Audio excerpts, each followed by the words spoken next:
would you recommend that kind of, I suppose, engineers are kind of continuously improving, maybe where, say adding on to the skill sets that they have, or do you feel that, like a degree in 20 years time is going to have as much value as it does then that it will now, or would you recommend adding on and getting involved in other aspects of modern engineering, reliability, these types of things?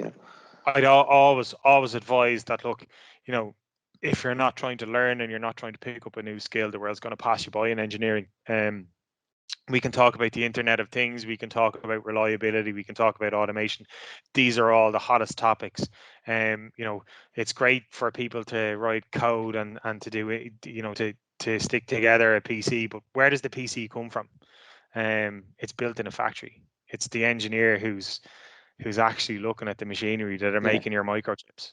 So like engineering, we've had this conversation before, it's probably one of the oldest professions. Those people who fix things have always been there, who invent things. I'm not knocking anyone in IT or anything like that, but I do think that there's so many strings. I see people whose CVs who've engineering degrees, and I see them completely different roles. Like going into bio-pharma, you're a mechanical engineer, you're an aeronautical engineer, and all of a sudden you're working in a pharma company as the utilities person. There's just a huge springboard. If you're prepared to do the work, you can go anywhere with it. You're not just a round peg in a round hole sometimes.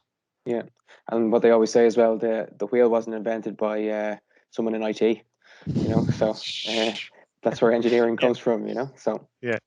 But look, I think when it comes to like engineering is difficult. It's a difficult qualification to get through. It's 4 years in college. You can, a lot of people would fear from the math side, but from talking to candidates, and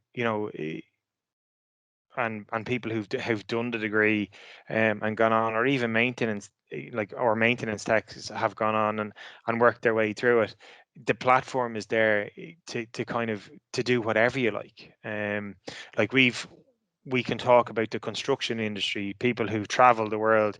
We can talk about bridge engineers. I know a friend of mine is in New Zealand. Another one went from I suppose from the Midlands as an engineer, a civil engineer, went to Australia, went to Scotland, back to Ireland, and now is in Singapore. So the world is your oyster. Or likewise, look, the market in Ireland is extremely strong, and you're not just looking at there are different types. There's companies that you mightn't hear of or mightn't have a knowledge of that are doing work here in Ireland. For example, there's an R&D hub out in that we've worked with that they're basically taking the future of it. They're taking technology and they're miniaturizing it. But it's an engineering job. It's not like they're shrinking things. They're making things smaller. They're making it so that our lives are more efficient as a consumer. And people don't know that goes on in Ireland. So there's just plenty of opportunity everywhere. Even if you want to go up and work in an oil rig.